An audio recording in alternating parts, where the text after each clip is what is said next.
La dépendance est définie comme le fait de ne pas avoir le contrôle sur l'action de faire, de prendre ou d'utiliser quelque chose, à tel point que cela pourrait vous être nuisible. Avant de comprendre la science, on pensait que la dépendance résultait d'un manque de volonté et était une défaillance morale. Mais nous savons maintenant que la dépendance est une maladie physiologique. Elle modifie la structure du cerveau de manière à altérer son fonctionnement et le traitement de l'information.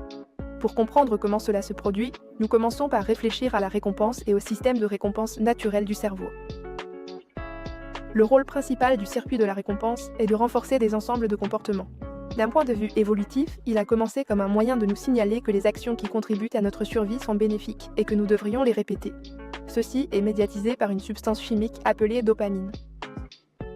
Lorsqu'un comportement approprié est adopté, le circuit de la récompense de notre cerveau libère une petite décharge de dopamine.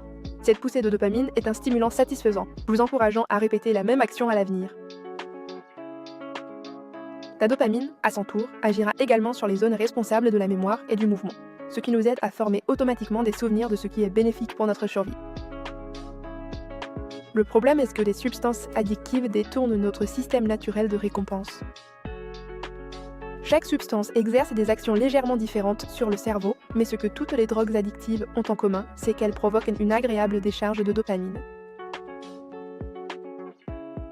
Les drogues addictives inondent tout le circuit de la récompense avec une quantité de dopamine 10 fois supérieure à celle d'une récompense naturelle. Avec une consommation prolongée et régulière, rien d'autre de naturel n'est aussi gratifiant. En fait, à mesure que l'usage de substances augmente, les circuits s'adaptent et réduisent leur sensibilité à la dopamine, un phénomène connu sous le nom de tolérance.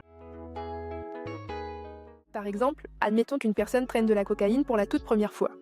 Le système de récompense reçoit alors une très forte libération de dopamine. Mais à mesure que la personne en consomme de plus en plus fréquemment, la cocaïne va surstimuler le cerveau avec de la dopamine. Cela va amener le cerveau à s'adapter à ces niveaux de dopamine chroniquement élevés.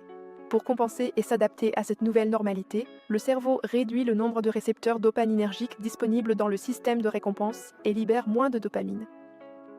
Par conséquent, cette personne ressentira le besoin d'augmenter la quantité de drogue qu'elle prendra pour atteindre le niveau d'euphorie auquel elle est habituée. L'effet global est d'avoir un comportement de recherche de drogue dicté par l'habitude, plutôt que par une pensée consciente, comme un réflexe et non un choix. Cette base biologique permet d'expliquer pourquoi l'addiction est réellement une maladie du cerveau et non une simple question de volonté.